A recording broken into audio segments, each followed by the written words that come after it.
দুই নাম্বারটা হলো, আমরা প্রথম থেকে বলেছি এই সরকার অবৈধ, এবং এটাকে বৈধ করবার যে প্রক্রিয়া, এটা তিনি কি করে করবেন সেটাও আমাদের কাছে এখনো স্পষ্ট নাই।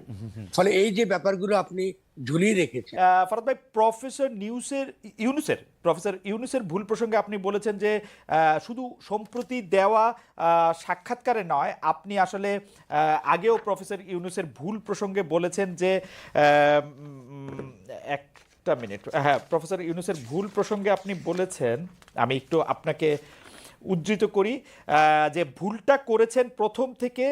আমি যখন এই কথাগুলি বলছি, অর্থাৎ জনগণের চাওয়া সম্পর্কে, অর্থাৎ জনগণের এবং তার পক্ষে জনমত তৈরি হচ্ছে, জনগণের মধ্যে জিজ্ঞাসা তৈরি হচ্ছে, তাহলে তার উচিত ছিল সুশীল সমাজের প্রতিনিধি হিসাবে আমাদের সঙ্গে কথা বলা, কিন্তু তিনি তা বলেন নাই।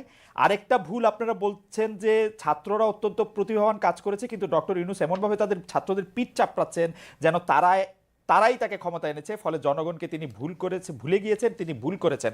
আমাদের প্রশ্ন হচ্ছে, ২০ জনের মতো উপদেষ্টা পরিষদে ডক্টর ইউনূসের ২ জন মাত্র ছাত্র প্রতিনিধি, ৩ জন আপনি ধরতে পারেন, এটা সহ বাকি যে যারা আছেন তাদেরকে কি আপনি জনগণ বলতে চান না কিনা?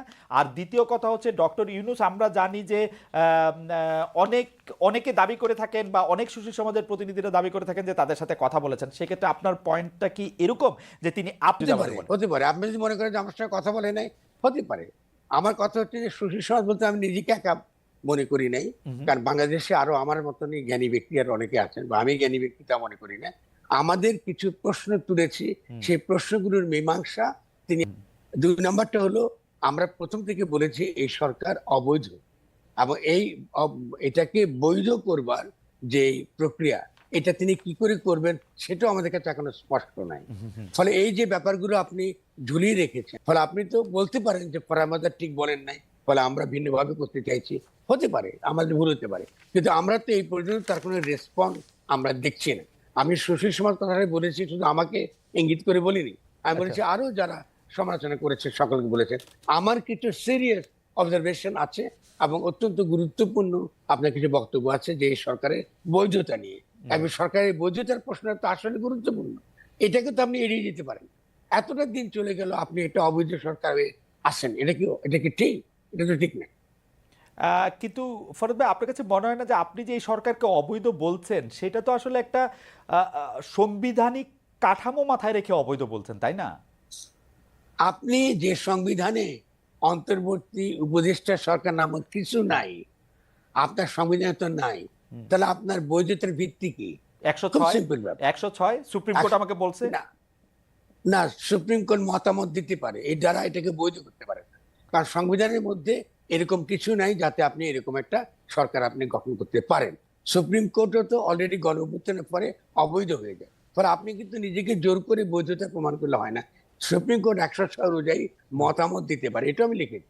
সে মতামত দিতে পারে, কিন্তু এটা বৈধতা তৈরি করে। আপনি একটা মতামত দিতে পারে, কি মতামত দিয়েছে, আপনি চুপ্পুর কাছে আপনি শপথ নেবেন কিনা, কিন্তু সরকার বৈধ কিনা এটা তো সুপ্রিম কোর্ট বলবার কোনো এখতিয়ারই নাই। এবং এটা সুপ্রিম কোর্টের কাছে এরকম কোনো, যে যখন কেউ গেছে এরকম কোনো ইয়ে নিয়ে আপনি কি রিট নিয়ে সুপ্রিম কোর্টে গ্রহণ করে নাই, আপনি গায়ের জোরে আছেন ক্ষমতা, এটাই মিন করে। কিন্তু কিন্তু কিন্তু ফরহাদ ভাই, যেরকম একটা, মানে আপনাকে আপনাকে ধার করেই বলি যে এই গণ অভ্যুত্থানই তো উনার জন্য রায়, এটা তো আর সুপ্রিম কোর্ট, সংবিধান, আর কোনো কিছু, চুপ্পু, কোনো কিছু তো উনার জন্য লাগে না। এটা উত্তর দেয় কার রায়?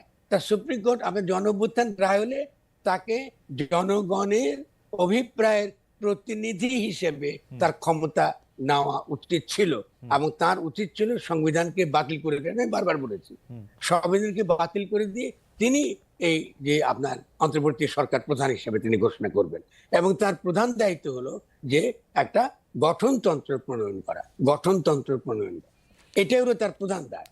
ফলে এই দায়টা তিনি পালন করেন নাই।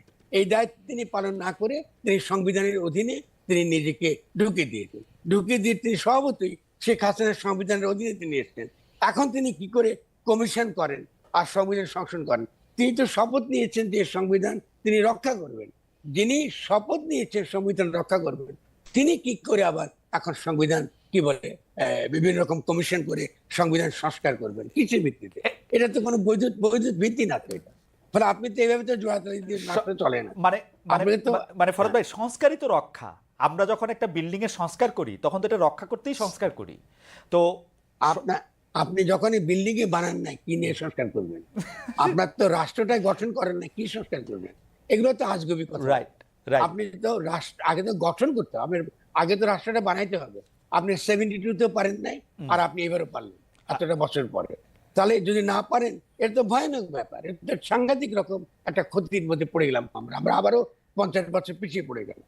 তাহলে এই গণঅভ্যুত্থানের মধ্যে দিয়ে তো আমরা রাষ্ট্র গঠন করার কাজটা আমাদের করা উচিত ছিল। এটাই আমি বলছি, আর তো কিছু না। আপনার কাছে আপনিও সেটা বারবার পরিষ্কার করেছেন, বলেছেন, লিখেছেন, ইন্টারভিউ দিয়েছেন যে সংবিধানটা এটার ক্ষেত্রে একটা বড় বাধা। আমাদের একটা অন্য প্রশ্ন ছিল ফরদ ভাই, নিশ্চয়ই। ডক্টর ইউনূসকে যে যে সরকার প্রধান করা হলো, এটা কি জি। সমন্বয়কের তাৎক্ষণিক সিদ্ধান্ত, নাকি এটা আপনি বা আপনাদের কাছ থেকে কোনো মতামত চাওয়া হয়েছিল? কারণ আমরা জানি যে ডক্টর ইউনূসের নামটা যেখান থেকে এসেছিল, বা ছাত্র বলতে আমরা যাদেরকে বুঝি বৈষম্য বিরোধী ছাত্র আন্দোলনকারী, তারা শুধু আপনার বই পড়ে না, তাদের সাথে আপনার যোগাযোগ ছিল, তারা আপনার পরামর্শ নিয়েছে, মেনেছে, করেছে। সো এই নামটা কি আপনাদের কাছ থেকে এসছে, না ছাত্রদের তাৎক্ষণিক সিদ্ধান্ত আপনার কাছ থেকে না, এসছে? এটা আমাদের কাছ থেকে, আমার কাছ থেকে আসে নাই।